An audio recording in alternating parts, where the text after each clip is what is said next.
இந்த வீடியோ நிறைய பேர் பார்த்திருப்பீங்க. உத்தரகாண்ட்ல விடியற் காலையில நல்ல உடற்பயிற்சி செஞ்சுட்டு இருந்த ஒருத்தர் திடீர்னு டயர்ட் ஆகி அப்படியே நகர்ந்து போய் ஒரு இடத்துல உட்கார்றாரு. அதுக்கப்புறம் அப்படியே கொலாப்ஸ் ஆகி கீழே விழுந்தவரு இறந்து போயிட்டாரு. உடம்ப நல்லா கட்டுக்கோப்பா வச்சிருந்த ஒருத்தர் இப்படி இறந்து போனது அந்த பகுதியில மட்டும் இல்லாம இந்தியா முழுக்கவே பெரிய அதிர்வலைகளை ஏற்படுச்சு. இது சிசிடிவி கேமரால பதிவாகி வெளியில வந்ததுக்கு அப்புறமா. இப்போ இதே மாதிரியே நிறைய பேர் ஜிம்ல ஒர்க் அவுட் பண்ணிக்கிட்டு இருக்கும்போது, வேற ஏதாவது எக்சர்சைஸ் செய்யும்போது, இல்ல ரன்னிங் ஓடிக்கிட்டு இருக்கும் போதெல்லாம் அப்படியே கொலாப்ஸ் ஆகி விழுந்து இறந்து போறத நிறைய வீடியோக்கள்ல பார்க்க முடியுது. தொடர்ச்சியா அது நடந்துகிட்டு இருக்கு. இதுக்கெல்லாம் என்ன காரணம் அப்படின்றத நம்ம தெரிஞ்சுக்கணும் இல்லையா? நாம எல்லாருமே நம்ம உடம்ப கட்டுக்கோப்பா வச்சுக்கிறதுக்கு உடற்பயிற்சி ரொம்ப முக்கியம் அப்படின்னு நினைக்கிறோம். அதே நேரத்துல அந்த உடற்பயிற்சியை நம்ம சரியா செய்யல அப்படின்னா அது நம்ம உயிரியே எடுக்கக்கூடிய அளவுக்கு கொடியதா மாறுறதுக்கும் வாய்ப்பு இருக்கு அப்படின்றதுதான் உண்மை. அது எப்படி அப்படின்றதான் தெரிஞ்சுக்க போறோம். உலகத்திலேயே அதிவேகமா ஓடக்கூடிய ஒரு உயிரினம்னு பார்த்தா சீட்டா, சிவிங்கி புலிதான்றது நமக்கு நல்லா தெரியும்ல. ஆனா அதால எவ்வளவு நேரம் அந்த மாதிரி ஓட முடியும்னு பார்த்தா, முதல்ல எவ்வளவு வேகத்துல ஓடுனா 90 கிலோமீட்டர் ஸ்பீட்ல இருந்து கிலோமீட்டர் பெர் ஹவர்ல இருந்து 110 கிலோமீட்டர் பெர் ஹவர் அது வரைக்கும் அவ்வளவு வேகத்துல ஓட முடியும் சீட்டாவால. ஆனா அது எவ்வளவு நேரம் ஓடுன்னு பார்த்தோம்னா 20 செகண்ட்ஸ்ல இருந்து 30 செகண்ட்ஸ்க்குள்ளதான் அது அந்த வேகத்துல போக முடியும். அதுக்கு மேல ஒரு வேளை அது தொடர்ச்சியா ஓடிக்கிட்டே இருந்துச்சுன்னா அதோட மசில்ஸ் எல்லாம் வீக் ஆகி அதோட ஹார்ட் கொலாப்ஸ் ஆகி அது இறந்து போயிடுறதுக்கு தான் வாய்ப்பு இருக்கு. அதுக்கு மேல வேகமா அதெல்லாம் ஓட முடியாது. அப்படியே மனுஷனை கம்பேர் பண்ணி பார்த்தோம்னா மனுஷனால சீட்டாவை விட வேகமாலாம் ஓடவே முடியாது. மனுஷனோட அதிகபட்ச வேகம் அப்படின்னு பார்த்தோம்னா 30 டு 40 கிலோமீட்டர் பெர் ஹவர் அப்படின்றதான். ஆனா அந்த வேகத்துல மனுஷனால எவ்வளவு தூரம் ஓட முடியும்னா சீட்டா வெறும் ஒரு 30 செகண்ட்ஸ்குள்ள தான் ஓட முடியுது இல்ல. ஆனா மனிதனால சில மணி நேரங்கள் வரைக்கும் அந்த மாதிரி தொடர்ச்சியா ஓடிக்கிட்டே இருக்க முடியும். அப்படின்னா மனிதனோட உடலோட தாங்கு திறன் ரொம்ப அதிகம். மற்ற எல்லா உயிரினங்களுக்கும் இருக்கிறத விட மனிதனோட உடலோட தாங்கு திறன், அவனோட மசில்ஸ்ல இருக்கக்கூடிய ஸ்ட்ரென்த், அதோட தாங்கு திறன் ரொம்ப அதிகம். அப்படி இருக்கனால அதால மனிதனால இன்னும் கொஞ்சம் அதிக நேரத்துக்கு அதே ஸ்பீட்ல ஓடிக்கிட்டு இருக்க முடியும். ஒரு சீட்டா உங்களை வேட்டையாடுறதுக்காக உங்களை சாப்பிடணுன்ற நோக்கத்தோட திறத்துது அப்படின்னா கண்டிப்பா அது உங்களை பிடிச்சி சாப்பிட்டுரும். அதை மீறி உங்களால ஓட முடியாது. ஆனா இந்த நேரத்துல நம்ம தெரிஞ்சுக்க வேண்டிய முக்கியமான ஒரு விஷயம் என்னன்னா, உலகத்துல இது வரைக்கும் சீட்டாவால, அதாவது சிவிங்கி புலியால ஒரு மனிதன் இறந்ததே கிடையாது. அது மனிதனை வேட்டையாடாது. மனிதன் அது இரையா பார்க்கவே பார்க்காது. சிங்கம் புலி மாதிரி கிடையாது சிவிங்கி புலி. ஆனா அது வேட்டையாடணுன்ற எண்ணத்துல ஒரு மனிதனை திறத்துதுன்னா கண்டிப்பா அது பிடிச்சிரும். நம்மளால அதை பீட் பண்ணவே முடியாது.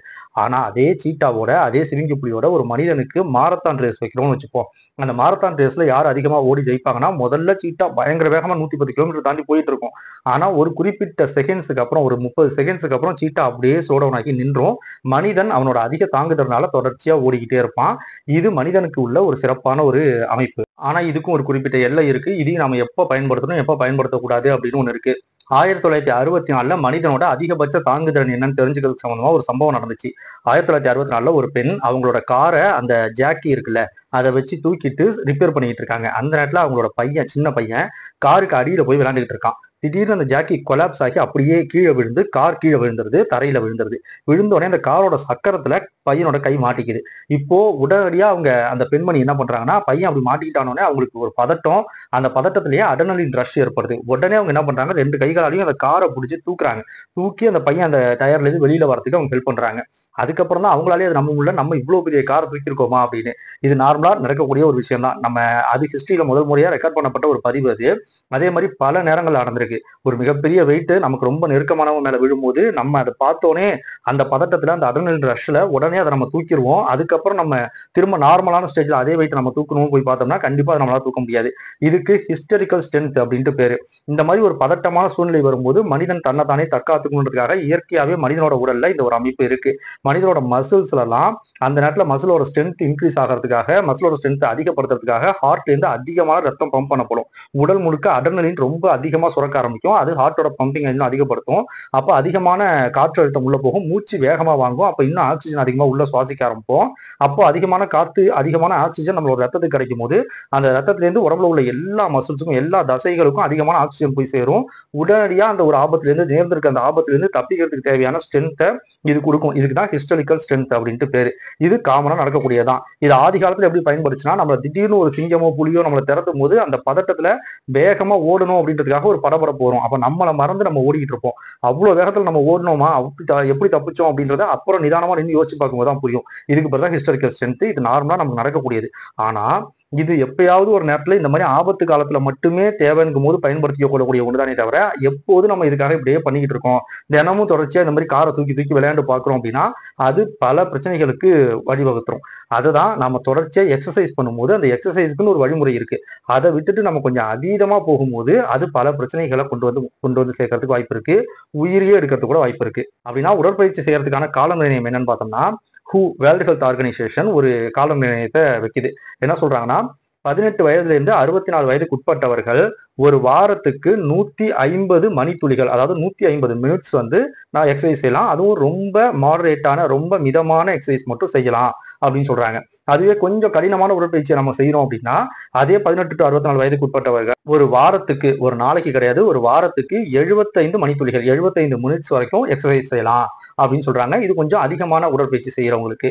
இதை தாண்டி நம்ம செய்யறோம் அப்படிங்கும் போது ஓரளவுக்கு அது நமக்கு ஹெல்ப் பண்றதுக்கு வாய்ப்பு இருக்கு.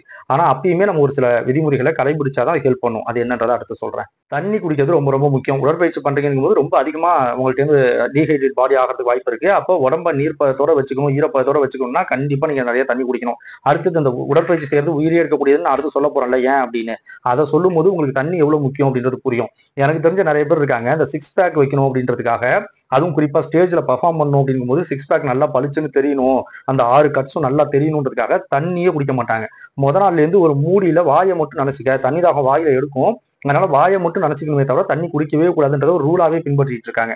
இது மிகப்பெரிய தப்பு. உடற்பயிற்சி பண்ணும்போது நம்ம உடம்புல இருந்து தண்ணி அதிகமா வெளியேறும். அப்படி அதிகமா வெளியேறும் போது கண்டிப்பா தண்ணியை நம்ம உட்செலுத்தி தான் ஆகணும். அப்படி தண்ணி இல்லைன்னா அது மிகப்பெரிய பிரச்சனைல போய் முடியும். அதை நான் அடுத்து சொல்லும்போது உங்களுக்கு புரியும். அதே மாதிரி சரியான அளவுல தூக்கம் இருக்கணும். எப்போதுமே உடற்பயிற்சி பண்ணி முடிச்சதுக்கு அப்புறம் ரெக்கவரி டைம்னு ஒன்று இருக்கு. அந்த ரெக்கவரி டைம் நீங்க சரியா கொடுக்கல அப்படின்னா உடம்பு அதை ரெக்கவர் பண்ணிக்காது. எப்போதுமே நம்மளோட உடம்பு எது நடந்தாலும், நம்ம உடம்புக்கு எவ்வளவு பெரிய பாதிப்பு நடந்தாலும் அதுல இருந்து ரெக்கவர் ஆகிறதுக்கு அதுக்கே தெரியும். அது எப்படி ரெக்கவர் பண்ணுன்றது தெரியும். ஒவ்வொரு உறுப்பியும் ரெக்கவர் பண்ணிக்கும். ஒரு சின்ன காயம் ஏற்பட்டதுக்கு அப்புறம் அந்த ஊரை ஹீல் பண்றது வரைக்கும் எல்லாத்தையுமே அதெல்லாம் பண்ணிக்க தெரியும். ஆனா அதுக்கு தேவையான நேரத்தை நீங்க கொடுக்கணும், அதுக்கு தேவையான ஓய்வை நீங்க கொடுக்கணும். அப்ப தூக்கம்ன்றது ரொம்ப ரொம்ப ரொம்ப முக்கியம். அதே மாதிரி நீங்க எந்த அளவுக்கு அதிகமா எக்ஸசைஸ் செய்றீங்களோ அந்த அளவுக்கு அதிகமா புரதம், அப்புறம் மற்ற நியூட்ரியன்ஸ், இந்த மாதிரியான உணவுகளை சாப்பிட வேண்டியது ரொம்ப முக்கியம். இதுல எதையுமே நீங்க ஃபாலோ பண்ணல அப்படின்னா அது பெரிய பிரச்சனையா போய் மாறதுக்கு வாய்ப்பு இருக்கு. ஆனா இதெல்லாம் விட முக்கியமா நீங்க எக்ஸசைஸை நான் ஏற்கனவே சொன்ன மாதிரி ஒரு குறிப்பிட்ட அளவுல வச்சுக்காம ரொம்ப அதிகமா ஒரு மாதிரி எக்ஸசைஸ் அடிக்டடா இருக்கீங்கன்னு வச்சுக்கோங்க. அப்படி இருக்கும்போது தான் அது உயிருக்கே பெரிய ஆபத்து ஏற்படுறதுக்கு வாய்ப்பு இருக்கு. பொதுவாகவே நம்ம உடற்பயிற்சி செய்யும் போது நம்மளோட மசில்ஸ் எல்லாம் ஒரு சின்ன சின்ன டேர் ஏற்படும். கொஞ்சம் கொஞ்சமா ரொம்ப மைனூட்டான லெவல்ல ஒரு கிழிசல் ஏற்படும். அதை சரி பண்றதுக்கு அதுக்கப்புறம் அங்க மசில்ஸ் பில்ட் ஆகிக்கிட்டே இருந்துதான் அதிகமான மசில்ஸ் பில்ட் ஆகிறது. அப்போ அந்த வலியை கியூர் பண்றதுக்காக தான், அந்த ஏற்கனவே அந்த இடத்துல ஒரு சின்ன டேர் இருக்கு இல்லையா, அதை கியூர் பண்றதுக்காக தான் நம்ம எக்ஸசைஸ் பண்ணி முடிச்சதுக்கு அப்புறம் ஒரு பெயின் இருக்கும். திரும்ப நீ உடனே எதுவும் பண்ணாதான் நான் அதை ஹீல் பண்ணணும் அப்படின்னு உடம்பு சொல்றதா அர்த்தம். ஆனா அதை மீறிட்டு நீங்க மறுபடியும் தொடர்ச்சியா பண்ணிக்கிட்டே இருக்கீங்கன்னா ரேப்டோமயோலைசிஸ் அப்படின்ட்டு ஒரு பிரச்சனை வரதுக்கு வாய்ப்பு இருக்கு. ரேப்டோமயோலைசிஸ்ன்றது என்னன்னா, நம்மளோட மசில்ஸ்ல பொதுவா நம்மளோட ரத்தத்துல ஹீமோகுளோபின் ஒன்று இருக்குன்றது நமக்கு தெரியும். Heme protein. அது அந்த புரோட்டீன் நம்ம சுவாசிக்கிற காத்துல இருந்து ஆக்சிஜனை உடம்பு முழுக்க நுரையீரல்ல இருந்து எடுத்து கொண்டு போய் உடம்பு முழுக்க கொண்டு போய் சேர்க்குதுன்றது நமக்கு நல்லா தெரியும். அதே மாதிரி எப்படி ஹீமோகுளோபின் நம்ம உடம்புல இருக்கோ அதே மாதிரி மயோகுளோபின் அப்படின்ட்டு ஒன்று நம்ம உடம்புல இருக்கு. அதுவும் ஒரு டைப்பான புரதம், ஒரு புரோட்டீன். இது எங்க இருக்குன்னா, இது நேரடியா ரத்தத்துல இருக்காது, நம்மளோட மசில்ஸ்ல இருக்கும். நம்மளோட மசில்குள்ள நம்மளோட ஃபியூச்சர் தேவைக்காக ஆக்சிஜனை ஸ்டோர் பண்ணி வச்சுக்கக்கூடிய ஒரு ஸ்டோரிங் எலமெண்ட் அப்படின்னு வச்சுக்கலாம் இதை. ஹீமோகுளோபின் எப்படி ஆக்சிஜனை உடம்பு ஃபுல்லா கொண்டு போய் சேர்க்குதோ அதே மாதிரி உடம்புல ஸ்டோர் பண்ணி ஃபியூச்சர் தேவைக்காக ஸ்டோர் பண்ணி வச்சுக்கக்கூடிய ஒரு எலமெண்ட் தான் இந்த மயோகுளோபின் அப்படின்றது. இதுவுமே ஒரு புரதம். இந்த புரதம் நம்மளோட மசில்ஸ்குள்ள இருக்கும். எப்போ நம்ம அதிகமா உடற்பயிற்சி பண்ணும்போது, சாதாரணமா நமக்கு அடிபட்டாலும் சரி, ஏதோ ஒரு வகையில நம்மளோட மசில்ஸ்ல ஒரு டேர் ஏற்படுது, ஒரு கிழிசல் ஏற்படுது, ஒரு பாதிப்பு ஏற்படுதுன்னா அதுல இருந்து நம்ம மசில்ஸ்குள்ள ஸ்டோர் ஆகி இருக்கக்கூடிய அந்த மயோகுளோபின் ரிலீஸ் ஆகி ரத்தத்துல கலந்துரும். நீங்க தொடர்ச்சியா உடற்பயிற்சியை ஒரு குறிப்பிட்ட அளவுல வச்சுக்காம அதிகமான அளவுல உடற்பயிற்சி பண்றீங்கன்னா மசில்ஸ் அதிகமா டேமேஜ் ஆகிக்கிட்டே இருக்கும். அப்படி டேமேஜ் ஆகும்போது அதுல இருந்து மயோகுளோபின் தொடர்ச்சியா ரிலீஸ் ஆகிக்கிட்டே இருக்கும். இப்படி மசில்ஸ்குள்ள ஆக்சிஜனோட இருக்கக்கூடிய அந்த மயோகுளோபின், ஆக்சிஜனை ஸ்டோர் பண்ணி வச்சிருக்கக்கூடிய அந்த மயோகுளோபின் ரிலீஸ் ஆகி ரத்தத்துல கலந்துச்சுன்னா அந்த ரத்தத்திலிருந்து அதை வெளியேற்ற வேண்டிய வேலையை நம்மளோட கிட்னி சிறுநீரகங்கள் தான் பார்த்துட்டு இருக்கு. இப்படி இந்த சிறுநீரகங்களுக்கு அதை வெளியேற்றத்துக்கான அந்த அதிகமான லோடை நம்ம கொடுக்கும்போது தண்ணியும் நீங்க ஒருவேளை குறைவா குடிச்சீங்கன்னா அது இன்னும் பெரிய பாதிப்பை ஏற்படுத்த வாய்ப்பு இருக்கு. ஏன்னா எந்த அளவுக்கு நீங்க தண்ணி குடிக்கிறீங்களோ அந்த அளவுக்கு தான் உடம்புல உள்ள கால்சியம் ஆகட்டும், பொட்டாசியம் ஆகட்டும், இதெல்லாம் நம்மளோட கிட்னி வெளியேற்றத்துக்கு வாய்ப்பு இருக்கு. தண்ணியோட சேர்த்து அதை கரைச்சி வெளியேற்றிடும். தண்ணி பொதுவா நம்ம குடிக்கல அப்படின்னா நார்மலாவே நமக்கு கிட்னிக்கு பிரச்சனை. ஆனா இந்த மாதிரி உடற்பயிற்சி பண்ணி மசில்ஸை டேர் பண்ணி அதுல இருந்து மயோகுளோபின் ரிலீஸ் ஆகும்போது நீங்க இன்னும் தண்ணியும் குடிக்காம இருந்தீங்கன்னா அது ரொம்ப பிரச்சனை. ஆனா தண்ணியே குடிச்சாலும் இப்படி மயோகுளோபின் தொடர்ச்சியா எக்ஸ்ட்ரீம் எக்ஸசைஸால ரிலீஸ் ஆகிட்டே இருக்க ரத்தத்தால்னா அதை வெளியேற்ற வேண்டிய பொறுப்பு கிட்னிக்கு இருக்கு. ஸோ தொடர்ச்சியா கிட்னி அதுக்காக உழைச்சி ஒரு கட்டத்துல அது வீணா போக ஆரம்பிச்சிடும். கிட்னி டேமேஜ் ஆயிடுச்சு அப்படின்னா அது கிட்னி ஃபெயிலியர்ல கொண்டு போய் முடியும். இதுக்கான சிம்டம்ஸா நம்மளோட உடம்புல மசில்ஸ்ல பயங்கரமா டயர்ட்னஸ் இருக்கும், ரொம்ப பெயின் இருக்கும், வீக்னஸ் இருக்கும், நம்மளால எந்த வேலையும் செய்ய முடியாம இருக்கும். அப்புறம் இந்த கிட்னில இருந்து நமக்கு எப்போதுமே அந்த யூரின் வெளியேறும் போது யூரின் ரொம்ப குறைவான அளவுல வெளியேறும். அப்படியே வெளியேறிச்சாலும் நல்லா அடர்த்தியா திக்கா கொஞ்சம் ஒரு மாதிரி ரெட்டிஷா, அதாவது ரொம்ப அடர் சிவப்பு நிறத்துல இல்ல அடர் கருப்பு நிறத்துல இந்த மாதிரியான நிறத்தெல்லாம் யூரின் வெளியேறதுக்கு வாய்ப்பு இருக்கு. இப்படி எல்லாம் வந்துருச்சு அப்படின்னா நீங்க இந்த ரேப்டோமையாலிசிஸால பாதிக்கப்படுறீங்க அப்படின்னு அர்த்தம். உடனடியா நீங்க உங்களோட உடற்பயிற்சியை கைவிட்டுட்டு அதுக்கப்புறம் பல மாதங்களுக்கு நீங்க ஓய்வுல இருந்தீங்கன்னா மட்டும்தான் இது திரும்ப உங்க உடம்பு ரெக்கவர் ஆகி வர முடியும். கிட்னில இருந்து மற்ற உடம்பு உறுப்புகள் எல்லாமே ரெக்கவர் ஆகி வர முடியும். இல்லைன்னா கிட்னி ஃபெயிலியர்ன்றது உயிரிழப்புக்கே கொண்டு போய் முடியும் அப்படின்றது நமக்கு நல்லாவே தெரியும். கண்டிப்பா இதுல இருந்து நீங்க வெளியில வரதுக்கு அதுக்கான ரெக்கவர் டைம் கொடுக்கல, டாக்டரை போய் நீங்க பார்க்கல அப்படின்னா உயிரிழக்கிறது கூட வாய்ப்பு இருக்கு இந்த ரேப்டோமையாலிசிஸால. ஆனா இந்த ரேப்டோமையாலிசிஸ்ன்றது ரொம்ப ரொம்ப ரேர் தான். நீங்க எக்ஸ்ட்ரீம் எக்ஸசைஸ் எப்போ பண்றீங்களோ அந்த நேரத்துல தான் அந்த மாதிரி பாதிப்பு ஏற்பட வாய்ப்பு இருக்கு. அது ரொம்ப ரேர் தான். சரியான ரெக்கவரி டைம் நீங்க கொடுத்துட்டீங்கன்னா அந்த மாதிரி அவ்வளவு பெரிய பிரச்சனை அது போய் முடியாது. அப்போ அது நடக்குது அப்படின்னா அதுக்கான முழு பொறுப்பும் நாம தான். சரியா உடற்பயிற்சி பண்ணல, சரியான ரெக்கவரி டைம் கொடுக்கல அப்படின்றதுதான் அதுக்கு முதல் காரணம். இப்ப நான் காமிச்சிட்டு இருக்க இந்த மேப்பை பாருங்க. இது ஒரு கிராஃப். இந்த கிராஃப் பாருங்க.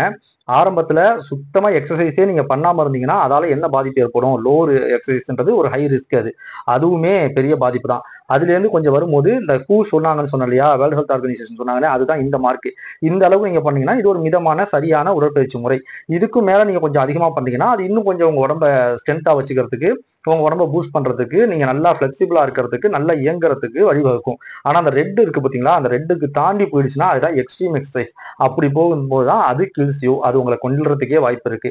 உடற்பயிற்சின்றது உடம்புக்கு ரொம்ப ரொம்ப முக்கியமான ஒண்ணு. ஆனா அதை சரியா பண்ணனீங்கன்னா கண்டிப்பா உங்க உடல் ரொம்ப ஹெல்த்தியா இருக்கும். மற்றவங்களை விட உங்க உடல் ஹெல்த்தியா இருக்கும், பிளெக்சிபிளா இருக்கும், சிறப்பா உங்களால செயல்பட முடியும். ஆனா தவறா பண்ணீங்க, ரொம்ப அதிகமா பண்ணீங்க அப்படின்னாலும் அது ஆபத்து தான். ரொம்ப குறைவா எக்ஸசைஸே பண்ணாம இருக்கிறது எவ்வளவு ஆபத்தோ அதே மாதிரி ரொம்ப அதிகமா எக்ஸசைஸ் செய்யறதுமே ஆபத்து தான்.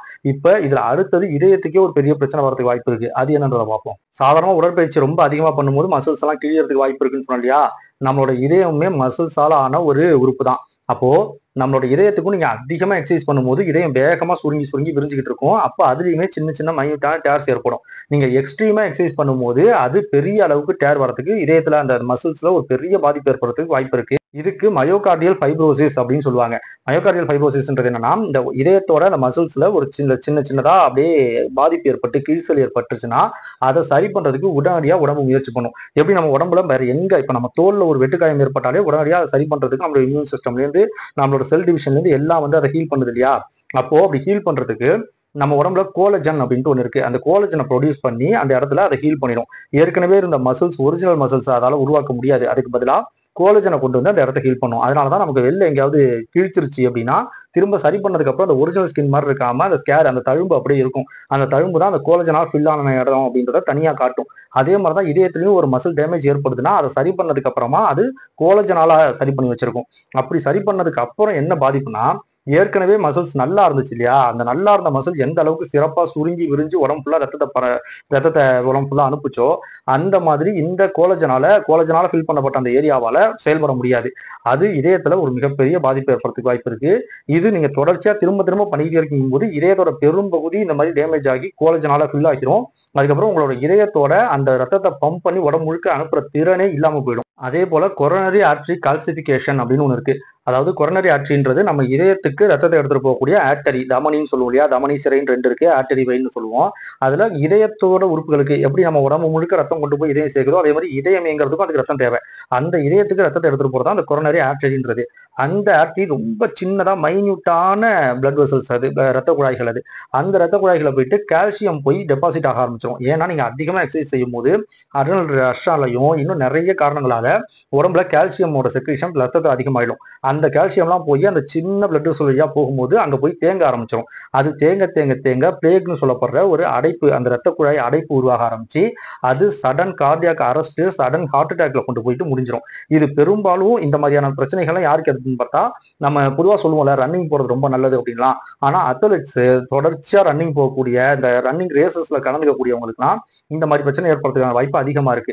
அமெரிக்காவோட ஆய்வு சொல்லுது இந்த மாதிரி sudden cardiac arrest, sudden cardiac collapse இந்த மாதிரிலாம் ஏற்படுறது, இல்ல இந்த ரேப்டோமையாலிசிஸ் இந்த மாதிரிலாம் ஏற்படுறது பெரும்பாலும் அத்லெட்ஸ்க்கு தான் நடக்குது. அந்த மாதிரியான மரணங்களுமே பெரும்பாலும் அத்லெட்ஸ்க்கு தான் நடக்குது அப்படின்னு சொல்றாங்க. இந்த மாதிரி சொல்றதுனால நான் ரொம்ப பயமுறுத்துறேன் அப்படிலாம் நினைக்காதீங்க. நான் ஒன்னும் இந்த மாதிரி உடற்பயிற்சி பண்ணிட்டு இருக்கும் போது திடீர்னு மயங்கி வந்து இறந்து போறவங்களுக்கு எல்லாம் கண்டிப்பா ரேப்டோமையாலிசிஸ் வந்திருக்கும், மயோகார்டியல் ஃபைப்ரோசிஸ் வந்திருக்கும் அப்படின்னு நான் சொல்ல வரல. இந்த மாதிரியான காரணங்களாலையும் மரணம் ஏற்படுறதுக்கு வாய்ப்பு இருக்கு. அதிகமா ஒரு எக்ஸசைஸ் நீங்க பண்ணும்போது, தொடர்ச்சியா அடிக்டா உடற்பயிற்சி நீங்க பண்ணிக்கிட்டே இருக்கும்போது, அது உங்களுக்கு நல்லதுன்னு நினைச்சு நீங்க பண்ணுவீங்க. நான் ரொம்ப அதிகமா எக்ஸசைஸ் செய்யறேன், மத்தவங்களை விட நான் ரொம்ப அதிகமா உடற்பயிற்சி பண்ணிக்கிட்டு இருக்கேன், அதனால எனக்கு நல்லது, என்னோட வாழ்நாள் நீட்டிக்கப்படும் நினைச்சு நீங்க பண்ணிக்கிட்டே இருந்தீங்கன்னா, அதனால இந்த மாதிரி பாதிப்புகளும் ஏற்படும் அப்படின்றத நான் சொல்லறதுக்காக தான் இந்த வீடியோவே. ஆனா இந்த மாதிரி ஜிம்ல இறந்து போறதுக்கெல்லாம் காரணம் இன்னும் நிறைய காரணங்கள் இருக்கு. இந்த ஸ்டீராய்ட்ஸ் இன்ஜெக்ட் பண்ணிக்கிறது, சரியா தூங்காம இருக்கிறது, இது மாதிரி நிறைய காரணங்கள் இருக்கு. இது அவங்களோட இதயத்துல ஏற்கனவே ஏதாவது பிரச்சனை இருந்ததுன்னா கூட அவங்க தொடர்ச்சியா உடற்பயிற்சி பண்ணிட்டு இருக்கும்போது அதுவுமே அவங்க கொலாப்ஸ் ஆகி அவங்களுக்கே தெரியாம இருக்கலாம். ஏன்னா ஸ்கேன் பண்ணி பார்த்திருக்க மாட்டாங்க, அவங்களுக்கே இதயத்துல அப்படி ஒரு பிரச்சனை இருக்குன்னு தெரியாம இருக்கலாம். அவங்க எக்ஸசைஸ் பண்ணும்போது இந்த மாதிரி பாதிப்பு வரலாம். அதனாலதான் ஒரு எக்ஸசைஸ் நீங்க பண்ண போறீங்க அப்படிங்கும் போது முன்னாடியே ஒரு டோட்டல் ஹெல்த் பாடி செக்அப் ஒன்று பண்ணிக்கிட்டு அதுக்கப்புறம் நீங்க ஒரு கடினமான உடற்பயிற்சிகள்லாம் ஈடுபடுறீங்கும் போது அது இன்னுமே ஹெல்ப்ஃபுல்லா இருக்கும். அப்புறம் இந்த ஸ்டீராய்ட்ஸ் அதிகமா யூஸ் பண்றது இதெல்லாமே தவிர்க்கிறது ரொம்ப ரொம்ப முக்கியம். அதனால உடற்பயிற்சியே பண்ணாமலும் இருக்காதீங்க, உடற்பயிற்சியை ரொம்ப எக்ஸ்ட்ரீமாவும் பண்ணாதீங்க அப்படின்றத நான் சொல்ல வரேன். ரொம்ப எக்ஸ்ட்ரீமா பண்ணாலும் உயிர் போறதுக்கு வாய்ப்பு இருக்கு, சுத்தமா உடற்பயிற்சியே பண்ணாம இருந்தாலுமே உயிர் போறதுக்கு வாய்ப்பு இருக்கு. ஸோ எந்த அளவுக்கு பண்ணா உங்க உடம்பு தாங்குன்றதை தெரிஞ்சுக்கிட்டு அந்த அளவுக்கு ஒரு நாளைக்கோ இல்லை ஒரு நாள் விட்டு ஒரு நாளைக்கோ இல்லை ஒரு வாரத்துக்கோ சரியான அளவுல எக்ஸசைஸ் பண்ணீங்க அப்படின்னா கண்டிப்பா ஹெல்த்தியா வாழ முடியும் அப்படின்றத இந்த வீடியோ மூலமா நான் சொல்ல வரது.